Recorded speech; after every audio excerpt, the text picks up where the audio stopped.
सरफराज की कारकर्दगी के हवाले से और उनके ऊपर जो तनकीद की जा रही है बहसीयत कप्तान, आपके ख्याल में किस हद तक वो जायज़ है, किस हद तक ज़रूरी है और किस हद तक नाइंसाफ़ी है? अभी कुछ दिन पहले आपके इल्म में होगा, अभी चौधरी साहब ने वो जिक्र छेड़ भी दिया, मैं उस पर ज़्यादा बात नहीं करना चाह रहा था, अब्दुल माजिद भट्टी साहब के उस कमेंट का जिसमें उन्होंने कहा था कि लाहौर के मीडिया की तरफ से 4 सवाल उनकी कप्तानी पे किए गए और टांगें खींची जाती हैं लाहौर की तरफ से जब कोई कप्तान कराची से आता है।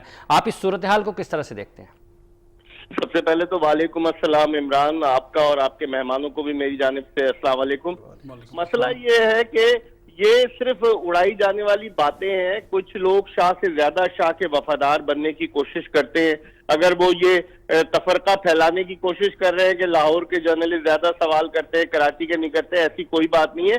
सरफराज को मैं खुद इस बात का गवाह हूं कि लाहौर के जर्नलिस्टों ने भी बहुत सपोर्ट किया है। अब गुज़िश्ता कुछ अरसे से उसकी कारकर्दगी जो थी, खासतौर पर बैटिंग के शोबे में, इतनी अच्छी नहीं थी। अब आप देखें कि 8 इनिंग्स के बाद सरफराज ने कहीं जाकर कोई मिस सेंचुरी बनाई है टेस्ट मैचेस में और 94 रन बनाकर आउट हुआ, तो उसकी कारकर्दगी खराब होने की वजह से सरफराज पर दबाव बहुत ज्यादा था, जो फ्रस्ट्रेशन नजर आ रही थी कप्तानी में उसकी।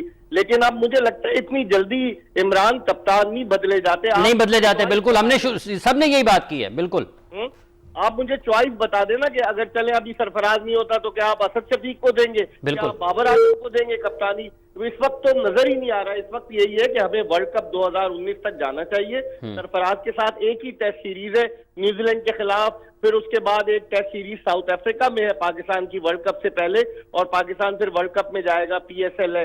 तो मैं समझता हूं कि इस वक्त कप्तान की तब्दीली मुनासिब नहीं होगी। और आपने सुना होगा स्टेटमेंट पाकिस्तान क्रिकेट बोर्ड के चेयरमैन एहसान मानी का, अगरचे 4 सितंबर को उन्होंने चार्ज लिया है PCB के चेयरमैन का और आज 17 अक्टूबर हो गई है, लेकिन वो अभी तक जो है कोई मीडिया से ज्यादा इंटरेक्शन नहीं कर पाए। या तो वो बट्टे हैं या वो बड़ी कोई खामोशी से कार्रवाई करने जा रहे हैं, समझ में नहीं आता। लेकिन उनका एक स्टेटमेंट आया था कि अभी सरफराज